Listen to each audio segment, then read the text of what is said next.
What is going on, everyone? Welcome to week 9 of my fat loss vlog. This was one of those weeks where my measurements were the same as the previous week, so expecting some change next week. My average daily calories were pretty damn low this week, 2,178, and my average weight was 94.5 kilos. Visually comparing to week 1, the changes are very clear. If you are above a certain body fat percentage, then the visual changes won't be very clear because even though you are losing fat, you're not seeing any more muscle definition week to week. But I am now getting to a point where it will become more and more clear as time goes on. This was definitely the most active week I have had so far on this cut, maybe even the past few years. I was walking on average 8,000 steps a day, so not quite as much as last week, but I cycled 80 kilometers total, so around 11-12 kilometers a day on average. I actually achieved the longest ride I've ever done in my life, 30 kilometers, which is about 19 miles. Not that long for a cyclist, but for me it's something of a milestone. Now, if your main focus is size and strength, then you probably shouldn't be doing 30-kilometer bicycle rides too often. I just felt like doing it and burning the calories, and I somewhat made up for it in my meals afterwards. Here's a calorie burn estimation from that day. Pretty nice.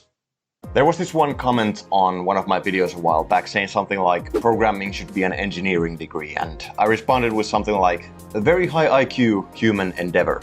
I'm sure both of these comments had some sarcasm in them. I know mine did. When you're a beginner, you can get strong pretty fast by just focusing on the basics. Putting in enough effort, being consistent, having somewhat of an appropriate amount of protein and energy in your diet.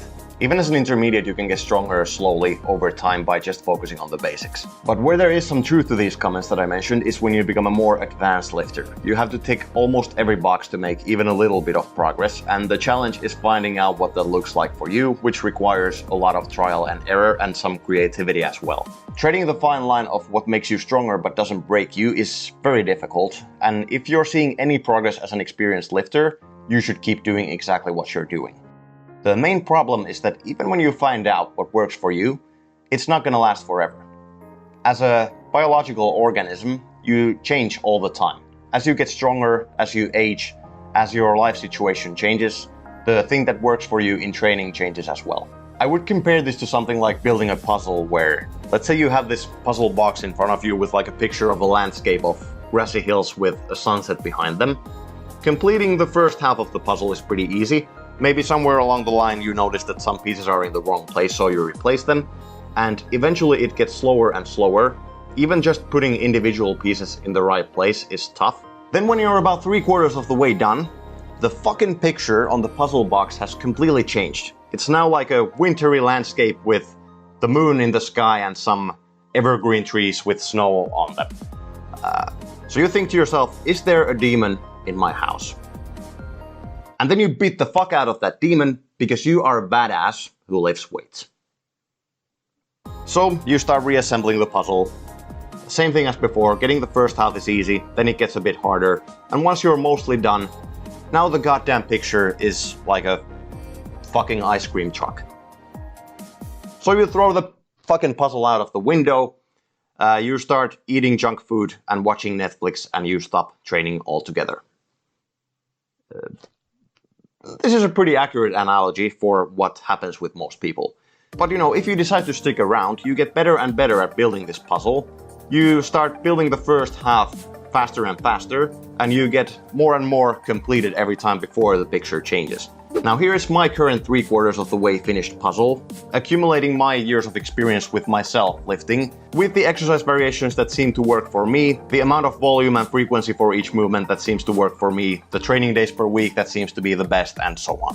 Optimal strength training will probably look pretty similar to this for me forever, but some things will need to be changed as time goes on. Maybe there will even be some big changes if I make some huge discoveries along the way. Who knows? But this is what it currently looks like.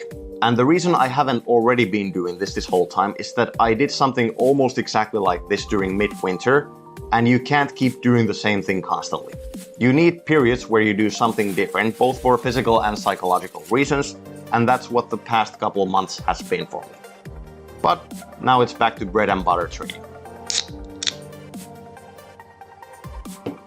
When it comes to progression, I'm just gonna use an auto-regulatory approach, basically meaning that I add weight every week, more if I'm feeling great, less, or maybe none at all if I'm not feeling that good. My camera ran out of battery, so while recharging it, I took a walk, and now it's dark outside. Let's continue. If you want to make a good program, you should have a clear reason for every exercise why it's on the program. Now, using my program as an example to reason why it is the way it is, each day starts off with the main exercise that I want to get better at: squat, bench, deadlift, and overhead press. Starting off with a heavy single to keep myself acclimated to high loads, and then 3 back-off sets of 5 to build some volume. Then the second slot of each day is an assistance exercise for each of these lifts in a similar way, using variations that increase your time under tension in the most difficult portion of the lift and improve your technique. And on the third slot of each day, I do some more assistance work. On Monday and Thursday, I do some back work. I think it's important to have some balance in your physique and strength, and a strong back helps you with all of your lifts. Then on Tuesday and Friday, I do some more assistance work for the bench to reach 4 times per week benching frequency and to increase my volume, which for me at this point is necessary to make gains on that lift. If we break this down on a lift-by-lift basis, I squat twice a week on Monday and Thursday. I could squat 3 or even 4 times per week for better results, but since I'm cutting and I'm doing some cardio as well, I have to make some compromises with the lower body. On Monday, I perform my main variation of squat doing the heavy single and 3 back-off sets of 5, and then on Thursday, I perform 2 count pause squats for 4 sets of 4. It's not a 2-second pause squat. 2 seconds would be 0, 1, 2. Instead, it's a short pause. It's just a 2 count. Basically, 1, 2. Enough of a pause for anyone looking at the footage to go like, okay, yeah, that's a pause.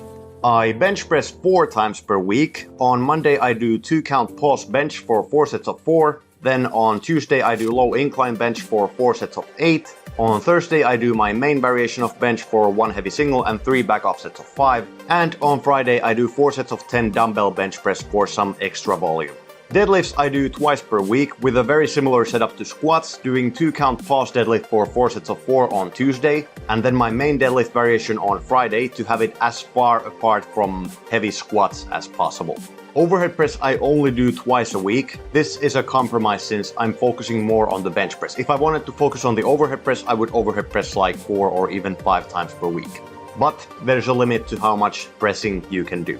On Tuesday, I do my main variation of overhead press, and then on Friday, I do pin press for 4 sets of 4. You can't really do pause overhead press in my experience unless you count pausing at the bottom, which I do anyway. It should be a one fluid motion, so pin presses are the next best thing. Then, as I said, for back, I do some back work on Monday and Thursday. On Monday, I do some vertical pulling in the form of chin-ups, focusing more on your biceps and lats. And on Thursday, I do some horizontal pulling in the form of seal rows, focusing more on your traps, rhomboids, and rear delts.